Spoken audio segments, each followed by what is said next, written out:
or unnatural deaths, if there is a frequency of those things in a family, you could say a curse is like a long evil arm from the past, and you don't know how far back.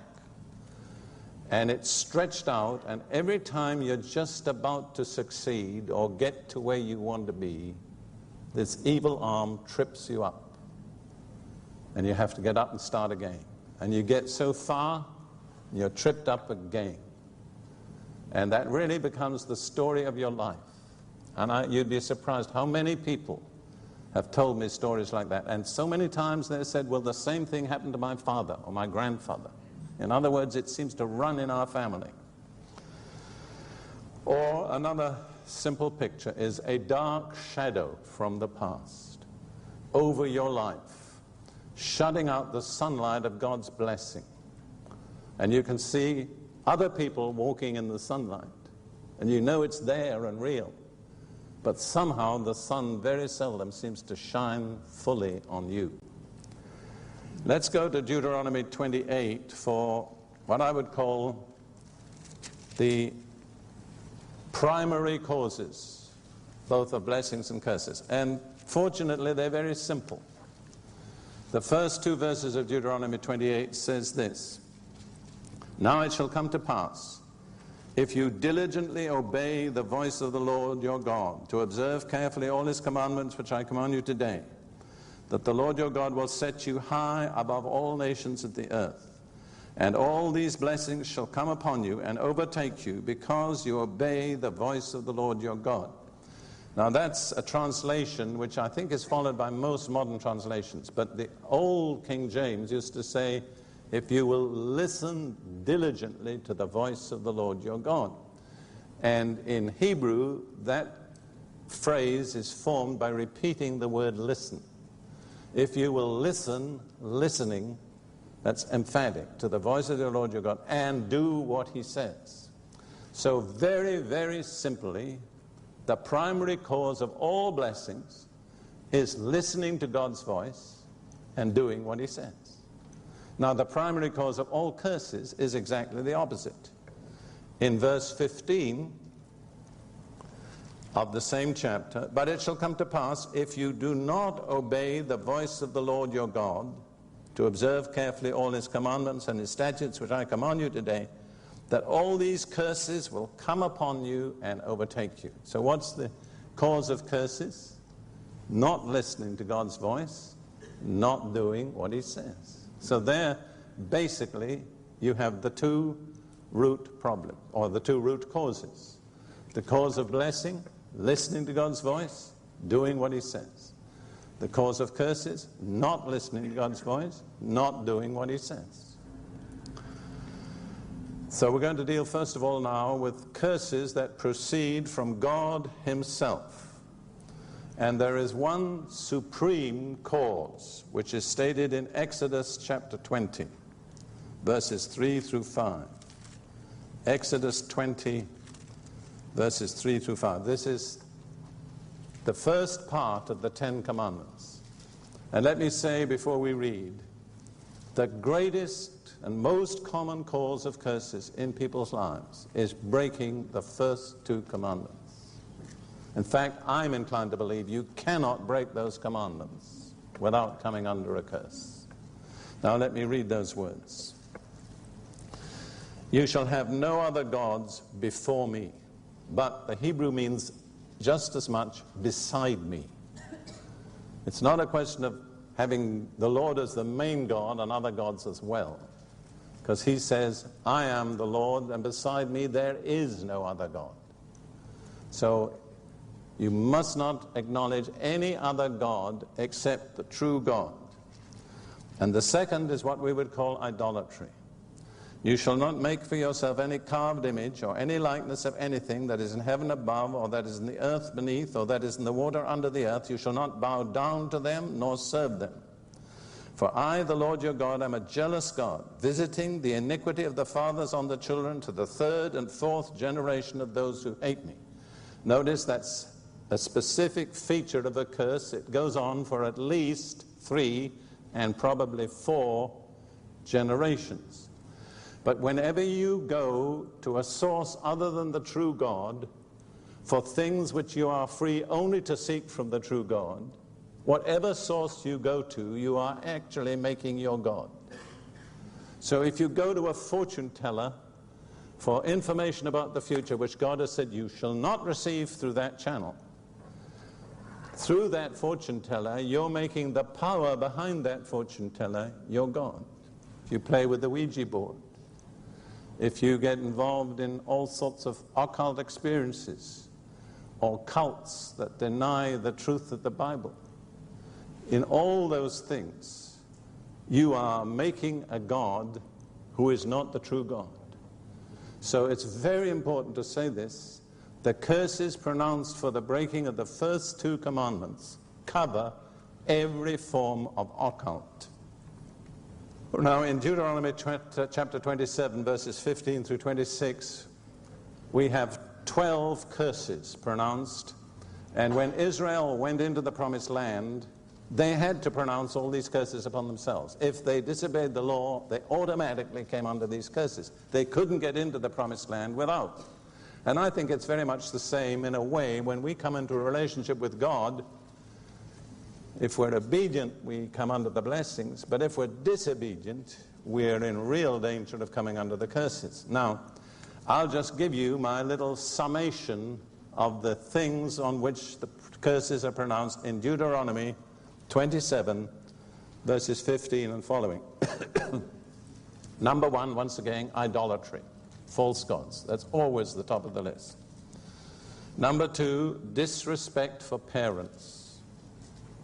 And this is repeated in the New Testament, Ephesians 6. Honor your father and mother, which is the first commandment with promise, that it may be well with you and you may live long on the earth. My personal conviction is any person who does not honor his parents never will have it well with them. Never. And I can think of scores of examples of people.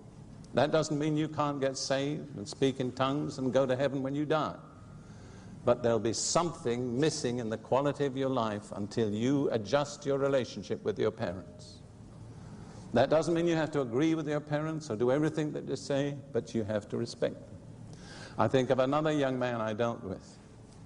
He had a very bad relationship with his father.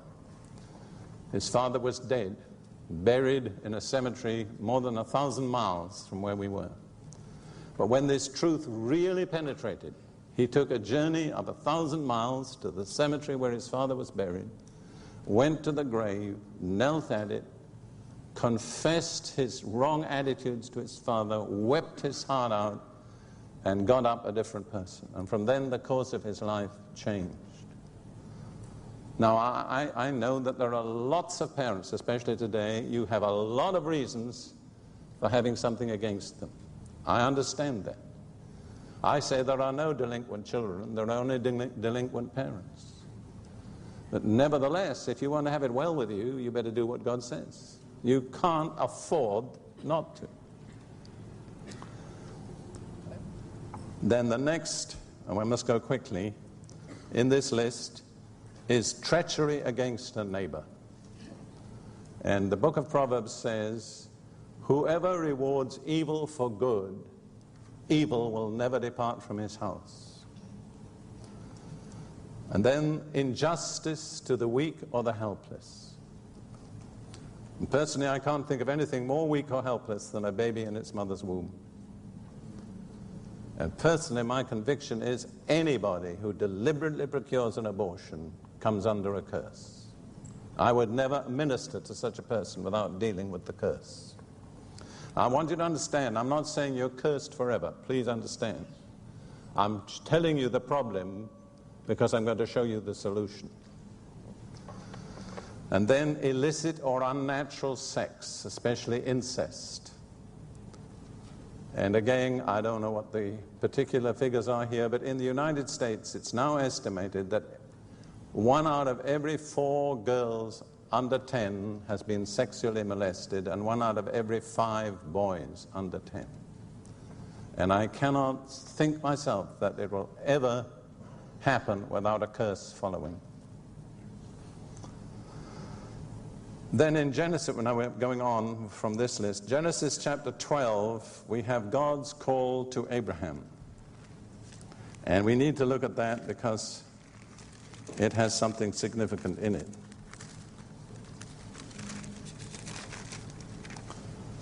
God calls Abraham out and promises various things. And in verse 3, this is the end of the call. He says to Abraham, I will bless those who bless you, and I will curse him who curses you. So there's both a blessing and a curse. I believe that was necessary, because whenever God singles out a man to be blessed, that man becomes the object of all sorts of evil satanic forces. So God incorporated a protection. He said to Abraham, anyone who curses you, I will curse. And what is the generic name for cursing or speaking against or abusing the Jewish people? Anti-Semitism. That's right. Now, in my personal opinion, anti-Semitism almost invariably is followed by a curse for an individual, for a nation. And if you look at the history of the last 19 centuries, you can see nation after nation after nation that came under a curse because they cursed the Jewish people. Then there's another very important curse pronounced in the prophet Jeremiah, which is just a few short words, and I think often we pass them over without really appreciating their significance. Jeremiah 17, verses 5 and 6. Thus says the Lord, cursed is the man who trusts in man and makes flesh his strength, whose heart departs from the Lord. For he shall be like a shrub in the desert, and shall not see when good comes, but shall inhabit the parched places in the wilderness, in a salt land which is not inhabited. Notice, please, that that's a very good description of somebody under a curse. Blessings are all around, but he lives in a salt land. Understand? Rain falls everywhere else, but it doesn't fall on him. What's the cause of that curse?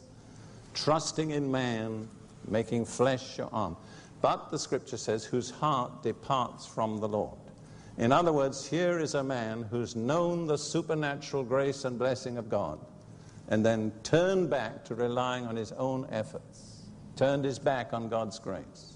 And that brings a curse. In Zechariah 5, verses 1 through 4, Zechariah had a vision of a flying scroll, and there was a curse on each side of the scroll. One was on a curse on anyone who steals, and the other was on anyone who commits perjury. And in the vision, this scroll would go into a person's house, take up lodging there, and the whole house would disintegrate.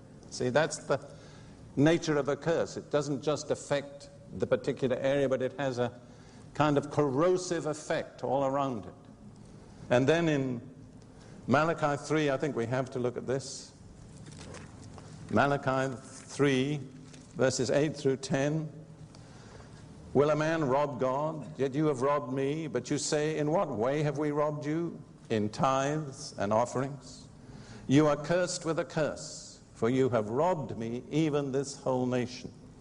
Bring all the tithes into the storehouse, that there may be food in my house, and prove me now in this, says the Lord of hosts, if I will not open for you the windows of heaven, and pour you out such a blessing that there will not be room enough to receive it. Now, I'm not teaching that all Christians ought to pay tithes, because as I understand the New Testament, it's not law, it's grace. But I would suggest to you that grace should make us more generous than law. We're told we have a better covenant established on better promises. Do you think on that basis we could offer less than the Israelites? But I'll say this one thing. Stinginess toward God brings a curse. It is very poor economy to be stingy with God. And I tell Christians everywhere, when the offering comes round, God does not need your tips. And another specific source of curses is men who speak on behalf of God as God's mouthpiece. And there are many examples of this in the Bible. We'll only look at just a few. The first is found in Joshua chapter 6 and verse 26. After Israel had captured and destroyed Jericho, Joshua, the leader of God's people and God's mouthpiece, pronounced a curse on anybody who would subsequently